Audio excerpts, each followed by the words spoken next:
ഹരിയാനയിൽ അസംബ്ലി തെരഞ്ഞെടുപ്പ് കഴിഞ്ഞപ്പോൾ മുഴുവൻ സർവേകളും പറഞ്ഞു, എക്സിറ്റ് പോൾ സർവേകൾ പറഞ്ഞു കോൺഗ്രസ് വിജയിക്കും. പക്ഷേ ഫലം വന്നു കഴിഞ്ഞപ്പോൾ കോൺഗ്രസ് തോറ്റു.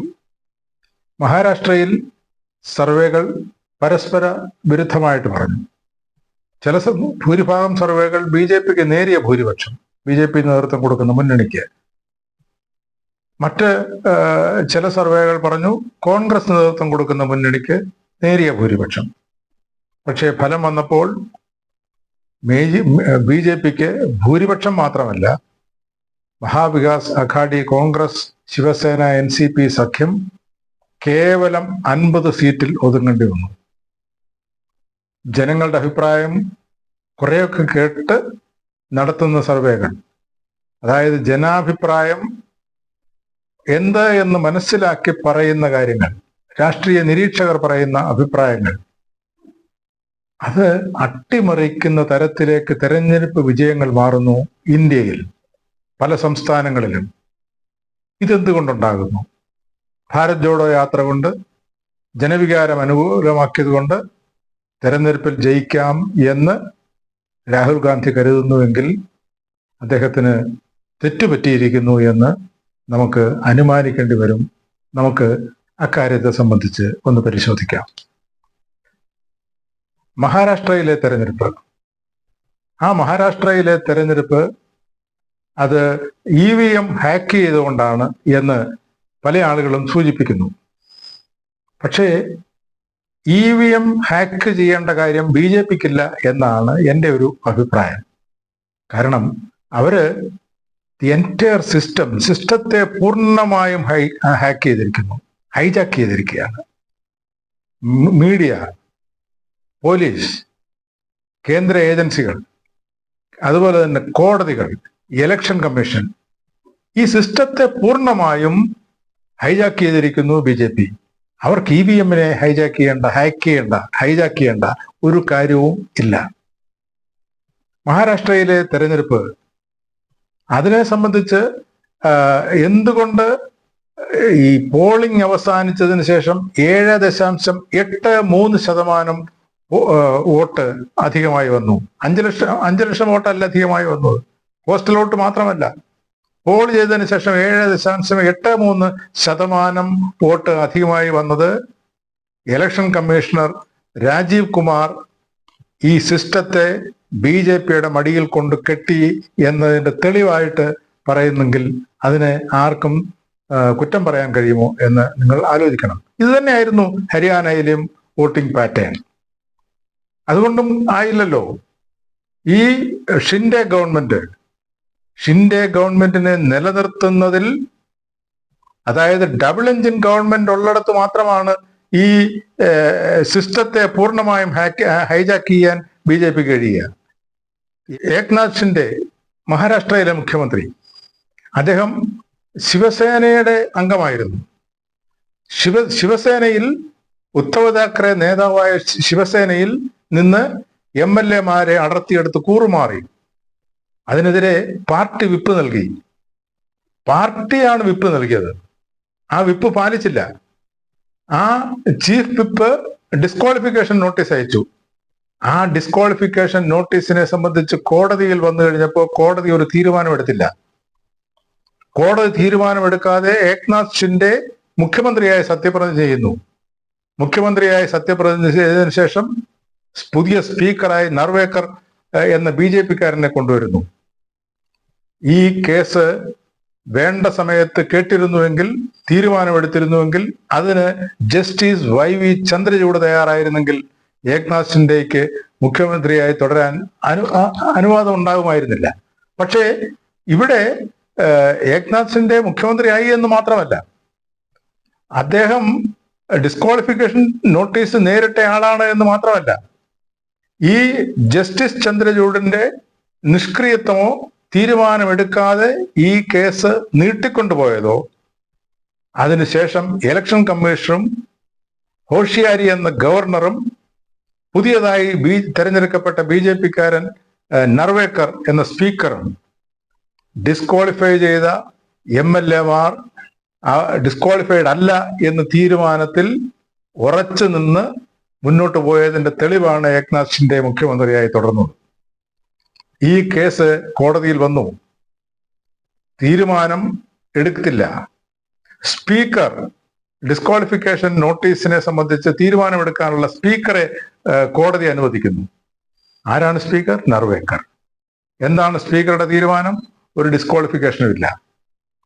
ഇലക്ഷൻ കമ്മീഷൻ ആണ് പാർട്ടിയാണോ അല്ലയോ എന്നുള്ള അംഗീകരിക്കേണ്ടത്. ഇവിടെ MLA-മാർ മാറിക്കഴിഞ്ഞാൽ അവരുടെ എണ്ണമാണോ പാർട്ടി? അവരുടെ എണ്ണമാണോ പാർട്ടി ഏത് എന്ന് തീരുമാനിക്കുന്നത്?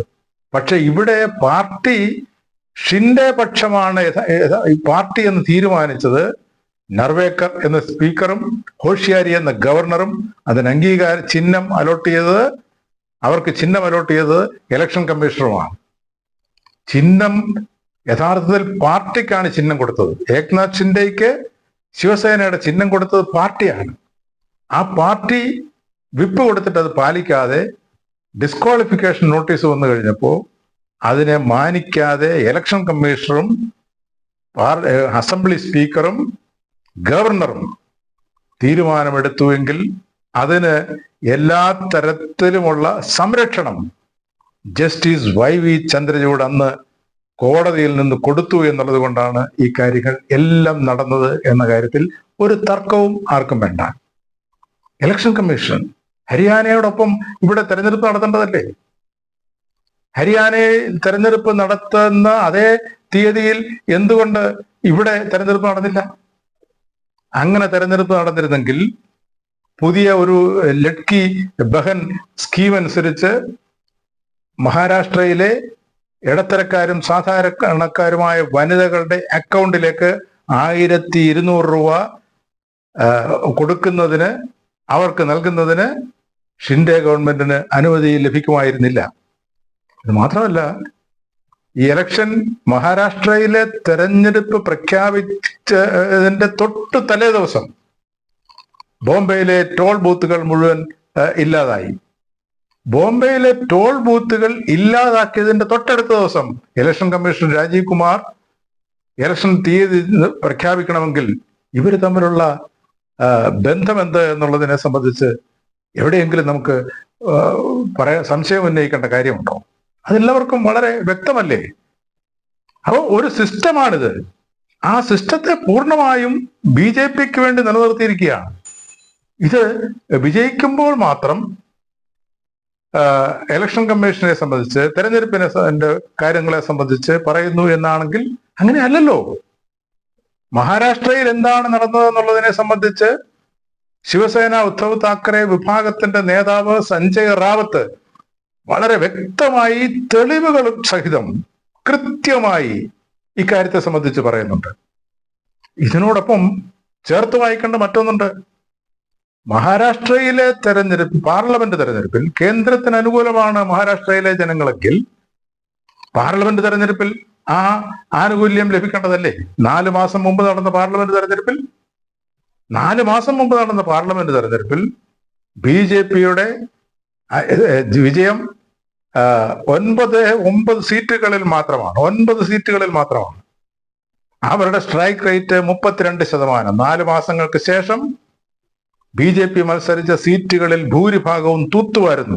130-ലേറെ സീറ്റുകൾ BJPക്ക് ലഭിക്കുന്നു. അവരുടെ സ്ട്രൈക്ക് റേറ്റ് 4 മാസം മുമ്പ് ഉള്ള 32-ൽ നിന്ന് 89-ആയി വർദ്ധിക്കുന്നു. ഇതെങ്ങനെ സംഭവിക്കും?